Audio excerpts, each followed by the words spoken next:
राधे राधे। आप सभी दोस्तों को मेरा प्यार भरा नमस्कार। इस पोस्ट में जानेंगे देवउठनी एकादशी व्रत पारण से संबंधित सारी जानकारी। हर माह में एकादशी आती है और हर एकादशी का समय के अनुसार महात्म बढ़ जाता है। एकादशी व्रत करने के लिए दशमी के दिन से लेकर के द्वादशी तक व्रत के नियमों का पालन करना पड़ता है और जो मनुष्य इन नियमों का पालन नहीं करते हैं तो उन्हें व्रत का पूरा पुण्य लाभ नहीं मिलता है। ऐसे में हर किसी को ये जानना चाहिए व्रत के अगले दिन पारण करते हुए क्या गलतियां ना करें। एकादशी पर नियम और संयम के साथ व्रत रखकर भगवान विष्णु की उपासना करने के बाद अगले दिन द्वादशी तिथि पर पारण में खास चीज़ों का ही सेवन करने का विधान है और साथ ही उसकी विधि और नियम भी हैं। आइए पहले जानते हैं व्रत पारण का समय। देवउठनी एकादशी व्रत का पारण 24 नवंबर दिन शुक्रवार को सुबह 6:50 से लेकर के सुबह के 8:57 की अवधि के दौरान किया जा सकता है। इस बात का ख्याल रखें कि इसी अवधि में आपको स्नान कर भगवान विष्णु की पूजा भी करनी है और उसके बाद फलाहार के साथ व्रत खोलना है। और जानते हैं इसकी विधि। देवउठनी एकादशी के अगले दिन यानी कि द्वादशी तिथि पर स्नान करें और भगवान विष्णु का ध्यान करें। फिर भगवान विष्णु के समक्ष घी का दीपक जलाएं और फिर उसके बाद भगवान विष्णु का भोग लगाएं। भोग में तुलसी अवश्य डालें। वहीं अपने व्रत का भी सुबह के समय फलाहार के साथ पारण करें। और अब जानते हैं एकादशी व्रत पारण के नियम क्या हैं, किन नियमों का पालन करना चाहिए। पुरोहितों के अनुसार एकादशी व्रत के अगले दिन सूर्योदय के बाद पारण किया जाता है। व्रत का पारण द्वादशी तिथि संपन्न होने से पहले किया जाना जरूरी होता है। ऐसा ना करना पाप के समान होता है। और एकादशी व्रत का पारण हरिवासर के दौरान भी नहीं करना चाहिए। जो व्रत कर रहे हैं उन्हें व्रत तोड़ने के लिए हरिवासर संपन्न होने का इंतजार करना चाहिए। हरिवासर द्वादशी तिथि की पहली 1/4 अवधि होती है। व्रत तोड़ने का सबसे उत्तम समय प्रातः काल होता है।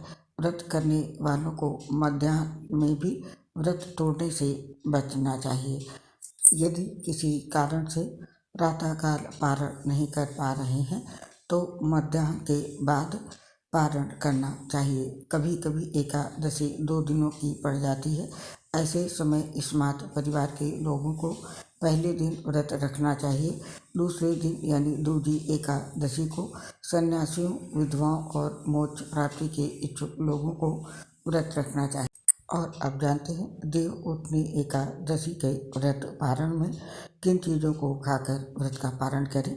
तुलसी का प्रयोग करें।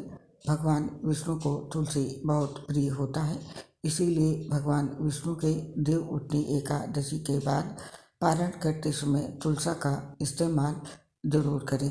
सिर्फ आध्यात्म रूप से ही नहीं, स्वास्थ्य के रूप से भी तुलसी का बेहद महत्व है। और इसके साथ ही आंवला भी अनमोल है।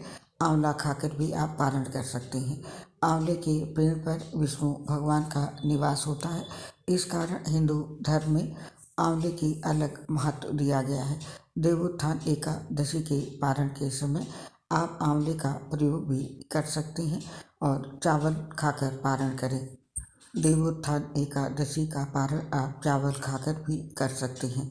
एकादशी के दिन चावल खाने की मनाही होती है, मगर इसके बाद जब आप पारण करें तो चावल खाकर इसका पारण कर सकते हैं। और इसके साथ इस समय आप सेम भी खा सकते हैं।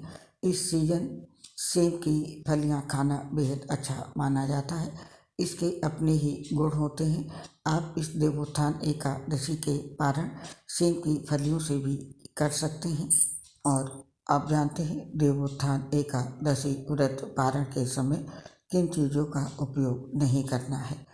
लहसुन प्याज का उपयोग भूल कर भी देवोत्थान एकादशी के पारण में करें। एकादशी के पारण को प्याज लहसुन वाले खाद्य पदार्थ से ना करें। इसके साथ ही बैंगन, मूली, साग और मसूर की दाल, इसका भी पारण के समय उपयोग ना करें। और एकादशी व्रत पारण में सबसे खास बात ध्यान रखने वाली ये है कि व्रत का पारण हमेशा शुभ मुहूर्त में करें और मुहूर्त की अवधि के भीतर ही करें। और व्रत पारण में जो भी भोजन पकाया जाता है उसमें घी का प्रयोग करना चाहिए। गाय के शुद्ध घी से ही व्रत के पारण का भोजन बनना चाहिए।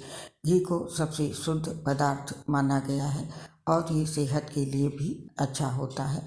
तो व्रत का पारण मुहूर्त में ही करें और जो भी भोजन आप पारण के लिए बनाएं उसमें गाय के शुद्ध घी का ही उपयोग करें। और हमें इस पोस्ट से आज्ञा दें, स्वीकार करें मेरा प्यार सही नमस्कार। दोस्तों, आपसे अपनी एक प्रॉब्लम शेयर कर रहे हैं। हम लीवर सिरोसिस सहित कई गंभीर बीमारी से पीड़ित हैं, जिसकी वजह से पोस्ट बनाने में काफ़ी दिक्कत होती है। सांस फूलने की वजह से आवाज़ सही नहीं आ पाती है। इसके लिए हमें क्षमा कर दें और अपना साथ और सहयोग हमारे साथ बनाए रखें। आप सभी का हृदय से बहुत बहुत धन्यवाद।